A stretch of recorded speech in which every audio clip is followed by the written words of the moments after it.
And we're going to talk a bit more about how this work is multidimensional in its nature and how these oral transmissions have a lot of a living and experienced knowledge that is transmitted in multidimensional ways. But the fact is that we all have been exposed as who have been studying flower essence therapy for quite some time to the living knowledge carried by the teachers with whom we've learned. And we've been exposed to their living knowledge, to their materials.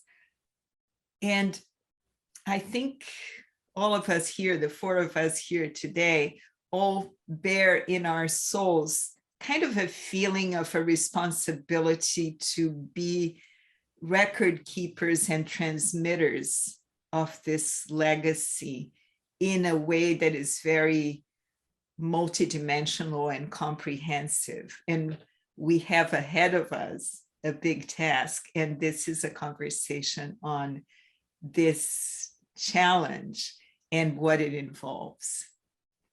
Mm-hmm. Yeah, so it is so important, everything that you are presenting to us.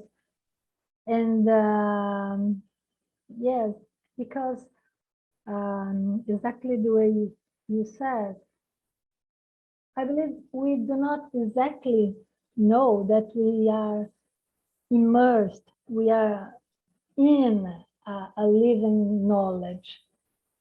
So I felt the same responsibility as you were saying when, but since 2014, when Steve actually invited me to be a teacher and an Alaskan Essence teacher, I felt that sense of responsibility inside of me.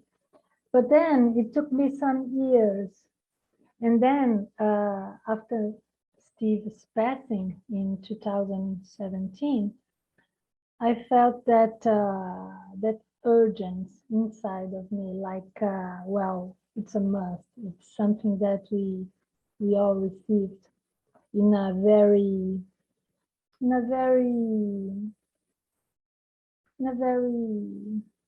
pure way, in a very crystal form of teaching and of receiving what he was giving us. So I felt that commitment inside of me. So I went back to all my notes, to the notes of the workshops and courses we have been doing for many years.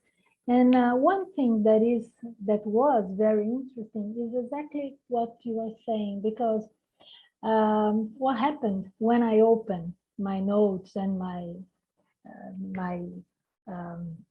notes, I felt exactly the same energy that I was feeling in the day I was taking the workshop. That is so amazing, because you really tap into the field and you receive the information exactly the way you are saying. You go back to that multi-dimensional transmission of information, and that is so amazing. So I felt completely, let's say, enchanted, because we are all every time enchanted of these informations. But I felt that Steve was there, completely there. And then it was, let's say, a work for me to, because this is also interesting. When we are listening to the teacher, to the teachings from the teacher, from the creator, the co-creator, we are receiving, as you said, the living transmission, the oral transmission, but we are not aware of so many informations that are in the background. We are not even realizing that we are receiving those informations. So one thing that was very important for me to do, and that took me a lot of time was not only to, let's say, rewrite or compile all his writings, then what he has said, but also to reflect and contemplate about his worldview, about what actually he was talking. For instance, I can give one sentence. I believe you all know, we all know, Steve was a very silent person, and also he was a very elegant soul. But I remember writing when he said, to be incarnated with a different consciousness is interesting. So it's a very simple phrase, but it's so deep. When you think, when you really contemplate on that, to be incarnated with a different consciousness, it's interesting. So that, when we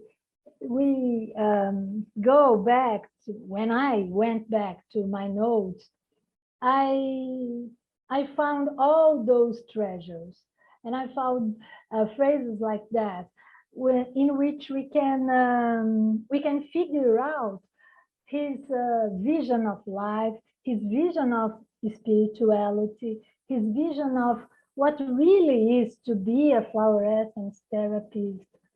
So that for me was, and still is, the most interesting part. And exactly the way you are saying, we are very fortunate to receive the teachings directly from him. But when we receive, one thing is him personally talking about and speaking about his essences, but the other thing is, like me, the second generation. I'm not him. I never lived in Alaska. Like he stayed there for perhaps 30 years of his life, and he stayed there for at least 5 years before starting making the essences. So I do not have not even the pretension to be just like him, because I am not, and I'm totally aware that I'm the second generation. But I would say that my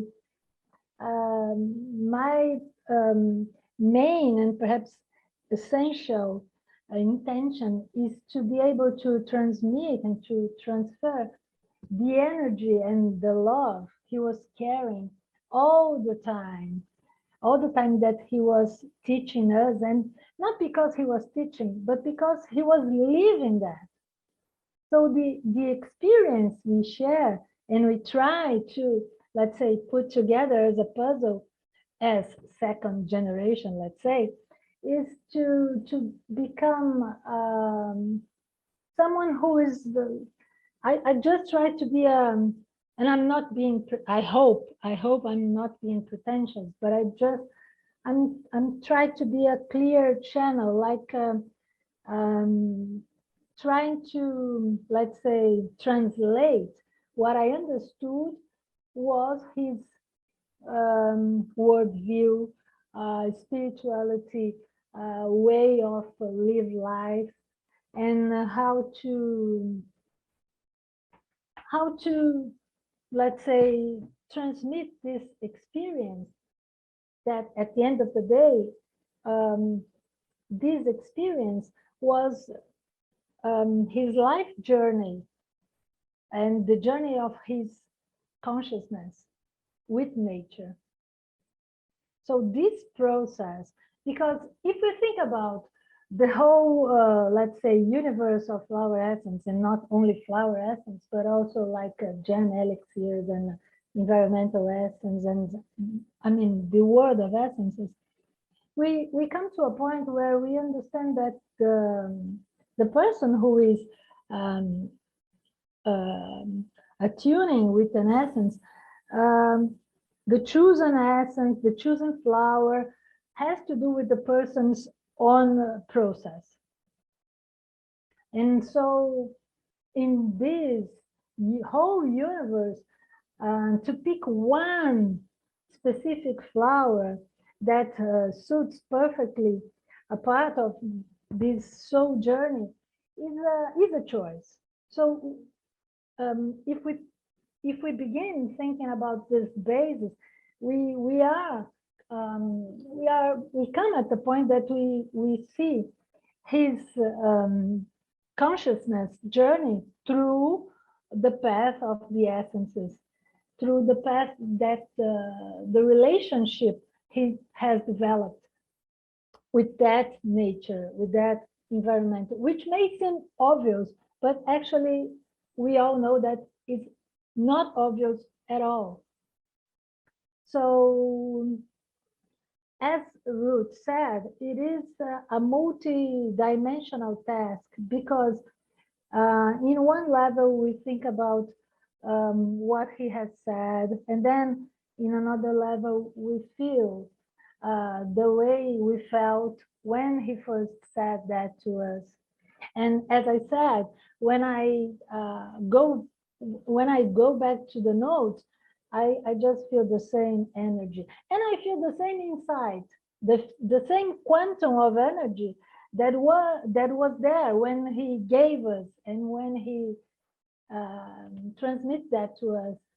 So it is still an alive process. And I remember when Steve said to us, we are just beginning. We still need perhaps 100 years of working and experiencing flower essence and vibrational essence until perhaps we are able to come to a point where we can have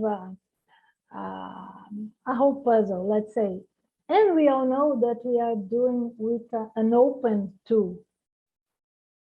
So everything is still so young. Everything, the whole, let's say, I would say the technology that we are dealing with is so very